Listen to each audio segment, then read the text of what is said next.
I know, it's way too early in the season to make judgments about certain NBA teams. But with a few weeks in, there's been some glaring issues with teams that are supposed to be contenders. Issues that might continue to be a problem as the season progresses, unless there's a major shift in their game plan. Plus, it's fun to overreact. In this video, I want to talk about these teams and break down why they're struggling. How's it going, folks? My name's Andy, and without further ado, let's get started. The Philadelphia 76ers.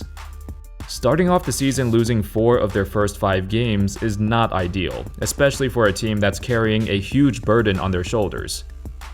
In the past few years, if you could pick one team in the Eastern Conference that has underperformed drastically, I'm pretty sure most would pick the Sixers, or maybe the Nets.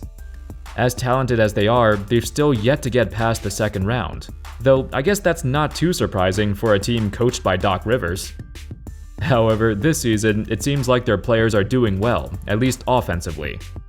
James Harden seems to be revitalizing his career and looks like the James Harden we saw in Houston.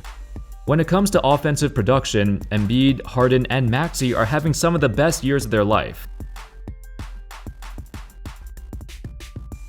The issue is on defense, which has been their strong point in recent years, actually.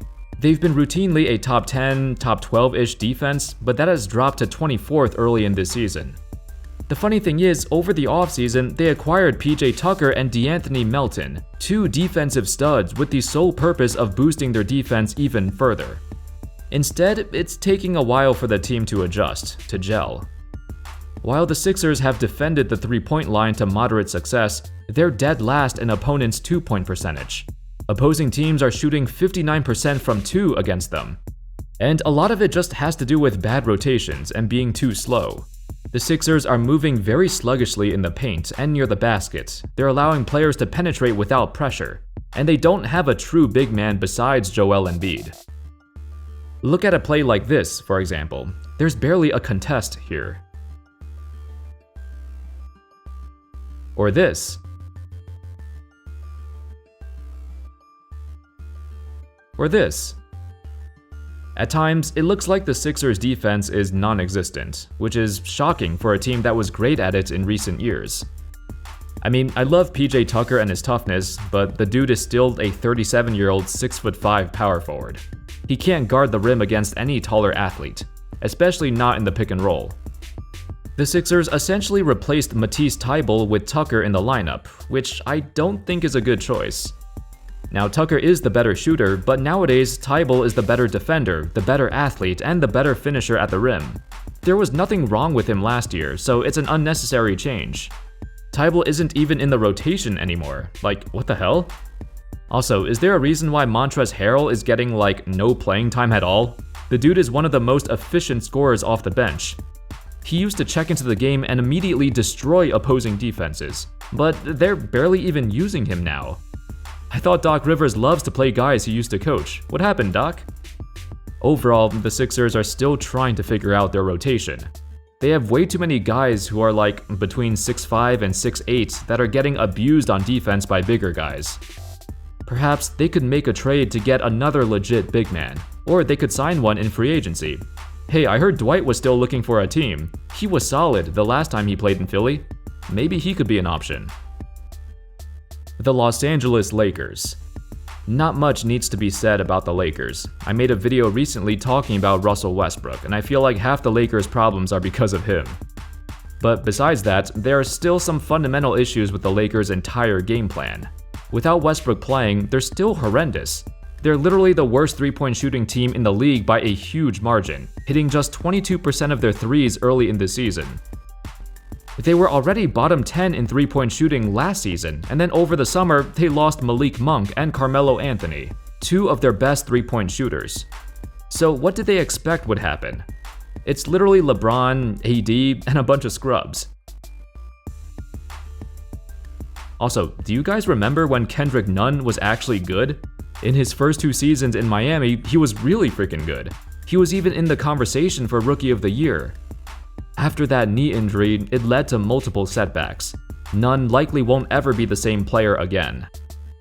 On the bright side, the Lakers do have the 4th best defense in the league, as this was an area that Darvin Ham wanted to focus on. Prior to the season, he put an emphasis on defending without fouling, which the Lakers have been doing surprisingly well in. They commit the 10th fewest fouls per game of any team in the NBA, with an extra focus on rotating and being at the right spot to contest without fouling. It's a huge reason why they've been defending so well, despite their record. Of course, it doesn't matter much when your offense is dead last by a huge margin. It's not just Westbrook either. LeBron's production seems to be slipping, and that's something I thought I'd never say. Also, I feel like he should get more flack just cause, he's the one who wanted Westbrook in the first place.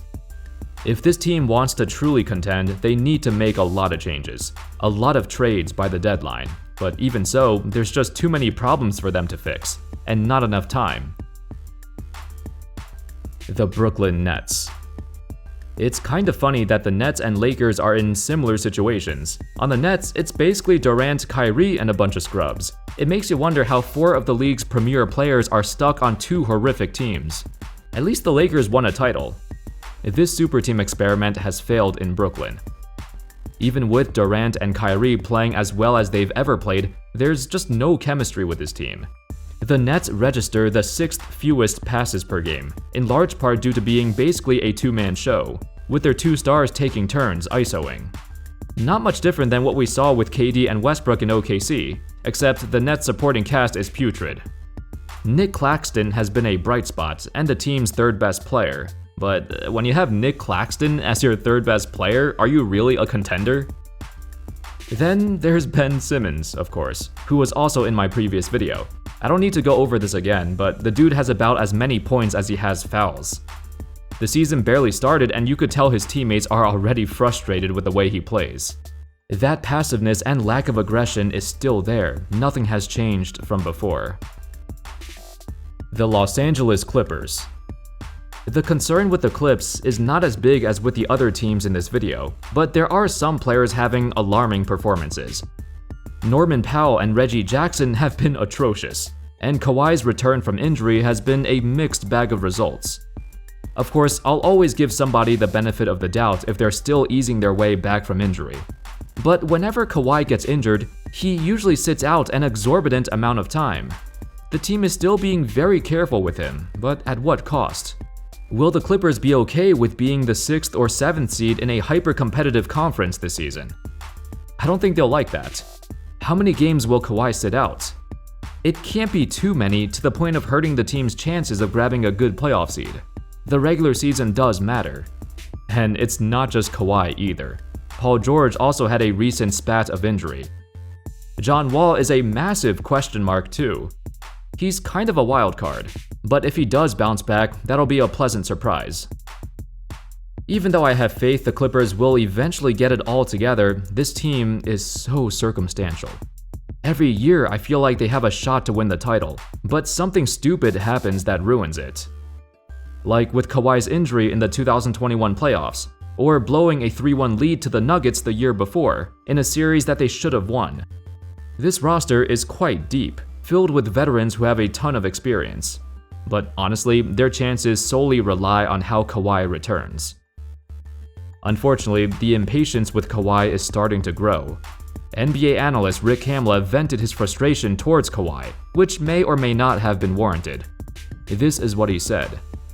Kawhi Leonard is the player face for load management. Yes, this pisses me off, and yes, I can go with the flow with a lot of load management. I understand January, February, March, you're going to make a playoff run, I get rest games. This is a joke. This is an absolute joke. Play him 30 minutes, don't play him in back-to-backs. All that kind of stuff still pisses me off. But bring him off the bench to manage his minutes when he's had 800 days off? This pisses me off. I'm sure a lot of folks feel the same way, but they don't want to say it. But I feel like with Kawhi, he should get a longer leash than most other players. Remember, when he did sit out in San Antonio for being overly cautious, he rightfully got criticized. But it turns out, him taking his time to recover was the best thing that could have happened. In Toronto, a fully healthy Kawhi rampaged through the playoffs, and had one of the most spectacular runs we've ever witnessed. So even though folks are unhappy, there's a precedence here. We've seen him come back before and play better than ever. Maybe, just maybe, he could do it again.